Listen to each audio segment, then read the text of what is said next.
What up, gamers? It is Will777JP back at it again. And y'all, this video is gonna be more of a rant video. Um, I normally try to stay out of like gaming politics, like the whole console war stuff on my YouTube channel per se, right? On the YouTube channel. And in other platforms like X, and my Discord, I do a lot of it. But not to necessarily defend one product over another, because I really don't give a shit about that. I go where the games are, right? The games that I want to play, where they're at, that's where I go. That's why I own a PlayStation 5, a Series X, a Series S, a PS5 Pro. I own a freaking Nintendo Switch OLED. I own a Steam Deck, right? So I own all these consoles because there is a game in each console that I want to play that I can only play there. That's why if you saw or listened to my podcast that I do on Sundays, the State of Gaming podcast at 8 p.m. Central Standard Time, 9 p.m. Eastern, this a topic of discussion was Halo and Gears rumored to be coming over to the PS5, and how I said that was detrimental to the Xbox brand. Because the only reason I bought a Series X, or let me take that back, not the only reason, but a big reason was Halo and Gears. And then the final push was Starfield. But if these games are going to be coming over to PlayStation, then there won't be a need for me to own an Xbox Series X. So, that being said, this video is gonna be kind of a reaction type of video slash rant, and I wanna start by showing you guys this video by El Analista de Beats. He basically does comparison videos where he checks out the frames per second, the fidelity of video games, and he compares it to the Series S, Series X, PS5, and PS5 Pro. So I'm gonna start playing it in the background. So shout out to him while I talk.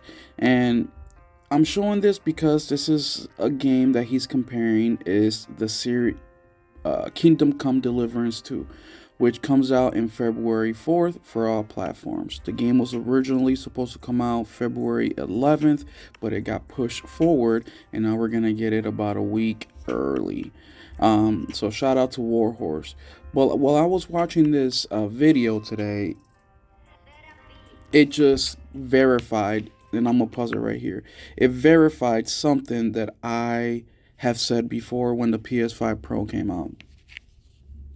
Now, if you are sensitive to console warring, meaning that you are a PlayStation fanboy or a freaking Xbox fanboy, don't get upset, dude.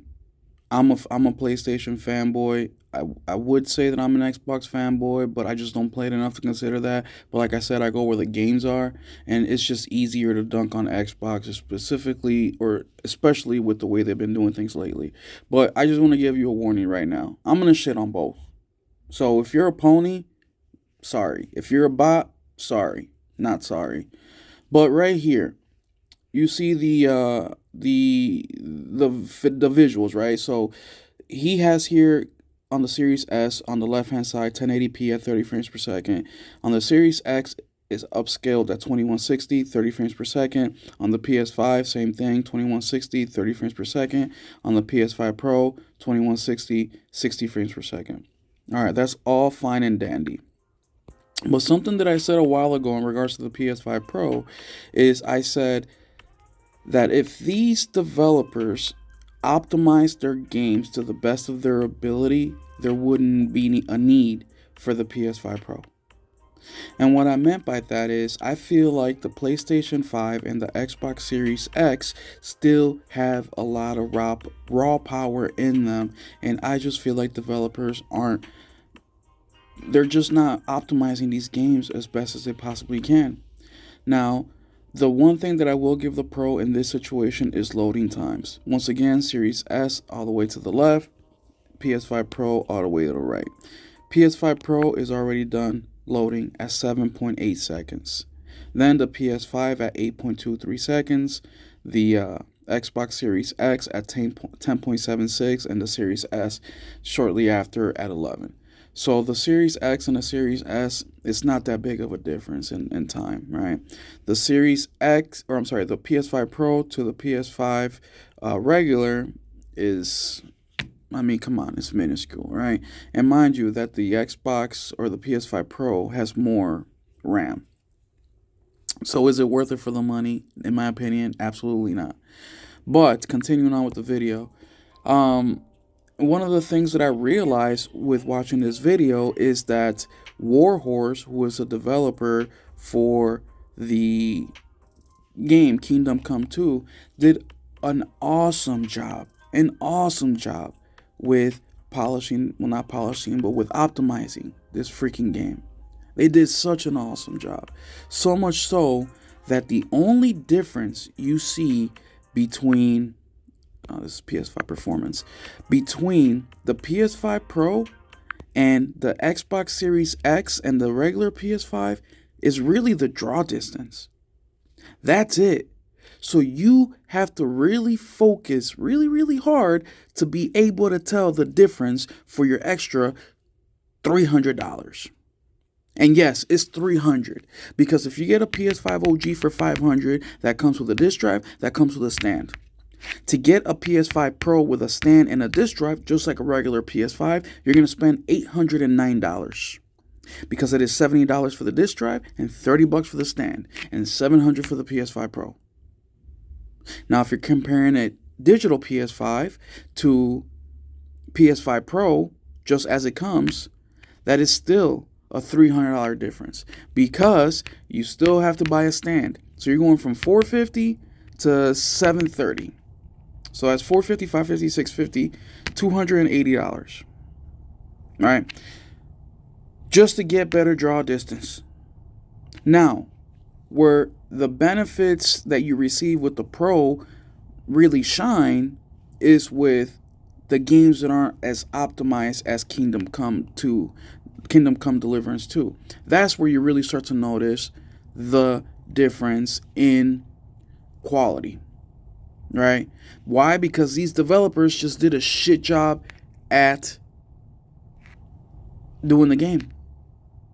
A shit job. So what the PS5 Pro is actually doing is making it easier for these developers to be lazy at optimizing. That's all it's enabling them. That's all that's doing. So shout out to Warhorse for optimizing the hell out of Kingdom Come Deliverance 2. I'm super excited for this game. I have the pre-order copy, or I pre-ordered the gold edition over at GameStop so I can get those goodies. And then the extra stuff you get for pre-ordering. Once again, I'm going to keep an eye out for the reviews. If I even get a whiff of something wrong with the game, I will drop that pre-order. Just like I told you guys when in my YouTube video when to pre-order a game, which was basically never, unless you get goodies. And even then, I told you guys, keep an eye out on the reviews. They drop as late as the day before or as early as a week and a half, 2 weeks before the game releases. And keep an eye out for those reviews, because if those reviews give you a hint that there may be some issues, even no matter how minor the issues are, cancel that damn pre-order, right? And these pre-orders should only be for the games you really want to play and that have goodies. That's it. Otherwise, everything else can wait. But so that's going to be my situation with Kingdom Come Deliverance 2 is I have my gold edition pre-ordered to get the goodies, but as soon as I get an inkling of something wrong, that pre-order will be dropped. So that's my piece with the PS5 Pro. Now I'm going to get into the Xbox.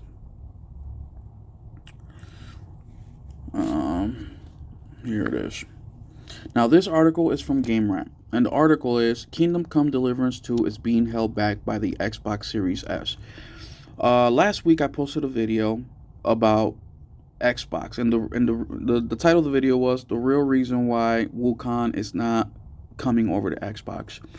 And one of my arguments was that the parity clause was preventing Wukong from coming over. What is the parity clause? The parity clause is a rule that Xbox has that if you want to put your games on Xbox, it has to run on the Series S and on the Series X with the same features. Now, there has been instances where Xbox gave the okay to not do that, the parity clause on the game, because the game obviously is a huge game, like Baldur's Gate. Baldur's Gate couldn't do split screen co-op on the Series S because the console was just too weak, but it could on the Series X.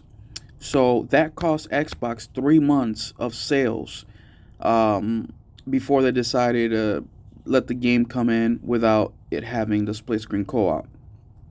Xbox even sent their own people over there to Larian Studios to help them out, and they still couldn't figure it out. Right? So people attack Wukong saying that they're inexperienced and all this stuff, and guess what? They were right. They were right. Even the director or the CEO of Game Science, the director of Wukong, he said it himself. I would need 10 years of experience for me to be able to port this game over to the Series S. So you're not saying anything new. But let's not over here act like the Series S isn't a freaking problem. Because Larian Studio is not new. They've been doing games for decades. They've been developing games, porting games. They've been doing it all for decades for all platforms. PC, freaking Switch, or maybe not Switch, but PS5, Xbox, all of it. They've been doing it, and they still have problems. And they even had help from Xbox, and they still couldn't figure it out. So let's cut the bullshit. So Kingdom Come Deliverance 2 is being held back by the Xbox Series S. Let's go ahead and read this article. Kingdom Come Deliverance 2, and by the way, this article was written back in June 3rd, 2024, so 7 months ago. Kingdom Come Deliverance 2 developer Warhorse Studio has confirmed the sequel was limited by the Xbox Series S hardware specifications, resulting in a potentially smaller game than what developers had intended. While the sequel to the 2018 action RPG has been highly anticipated by fans, the scope of Kingdom Come Deliverance 2 was reportedly significantly limited by modern hardware, with a new report breaking down the details. And by modern hardware, they're talking about the Series S. Warhorse Studios recently showed off some exciting gameplay features and elements within Kingdom Come Deliverance 2, including an updated combat system and new areas for players to explore.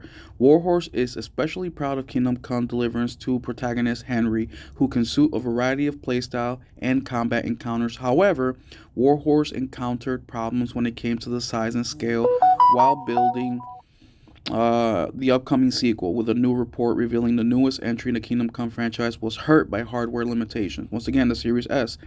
As reported by Czech website Zing, producer Martin Klima revealed Kingdom Come was affected by hardware limitation with the Xbox Series S console. The main cause of the issues boiled down to the Xbox Series S 10 gigs of RAM, which affected how large Kingdom Come Deliverance 2 could be.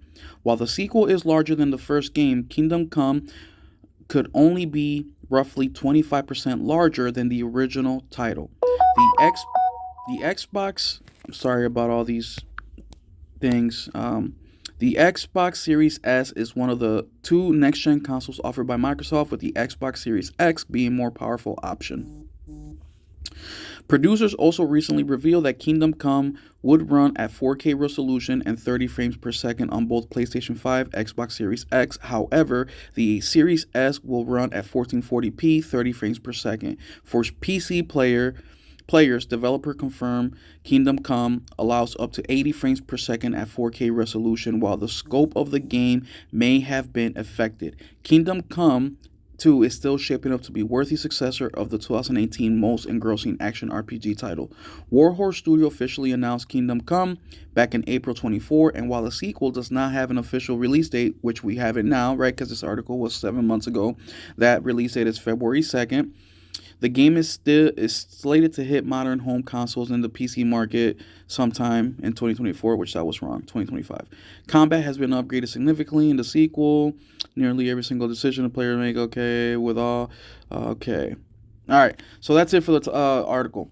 So there it is, guys. I mean, how many developers from small to big, and the ones that I've been talking about are big developers, but there's been numerous small developers that have also had issues with the Series S. Stop with the fucking bullshit, y'all. Call it as is. The fucking Series S is a piece of fucking shit.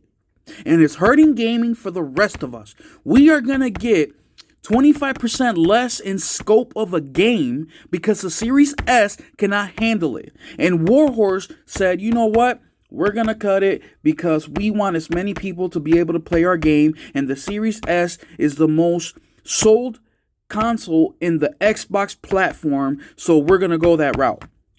If the Series S wasn't the most sold console on the Xbox platform and the Series X was, I don't think they would have made the change. What's Xbox gonna do? Make the same mistake for the third time? The same mistake they did with Larian Studios with Baldur's Gate 3, where they missed out on 3 months of sales, the hottest game of 2023. Then in 2024, same shit with Black Myth Wukong, which, by the way, they still don't have in the platform. The fucking game sold 20 million copies in the first month. So you think Xbox is gonna let it happen for the third time and miss out on sales on a highly anticipated game? Get the fuck out of here. No, they would not. They would make exceptions. Hey, you do what you can for the Series S. But Warhorse took it upon themselves to make the cuts. So when you're out there playing Kingdom Come Deliverance 2, and you're loving the game, and you're like, damn, I wish there was a little bit more of the game I can play. I just love it. Not saying that the game is short, not saying nothing like that. You could have got 25% more. But since you guys thought that the Series S is the fucking coolest thing in the world to get a weaker console because it's cheaper and Game Pass, there you fucking go. There you go. So while other developers are trying to push gaming forward, some developers are being held back. While PlayStation is pushing gaming forward, and you guys heard the first half of this video where I was ranting on the Pro, that still is an attempt at pushing the fucking thing forward. And yes, it may not be over the top fucking differences between a PS5 OG to the PS5 Pro. There still is improvements. You saw the load times. That's an improvement. You saw the draw distance. That's an improvement. Fidelity at 60 frames per second. That is an improvement. What are we doing here? Why are we defending this shit? And I don't care if you want to come and attack me in this video. I really don't fucking care. Right?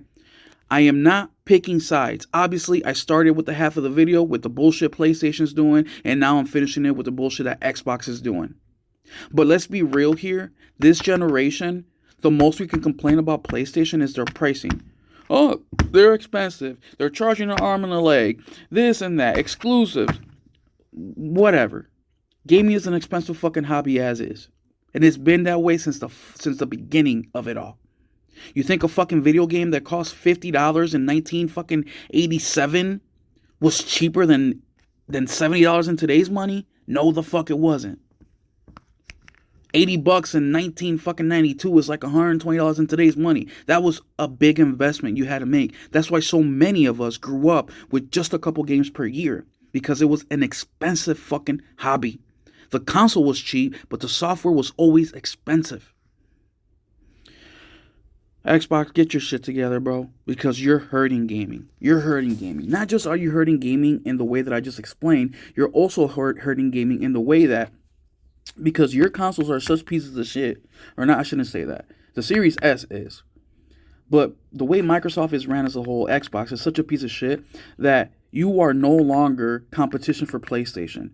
PlayStation is going to start behaving differently because they don't have competition. So you're hurting gamers in more than one way. Sorry for the long rant, y'all, but I wanted to share with y'all with y'all today. Let me know what you guys think. Am I fucking crazy? Does this make sense to you? Otherwise, we'll catch you on the next one. Keep it gaming.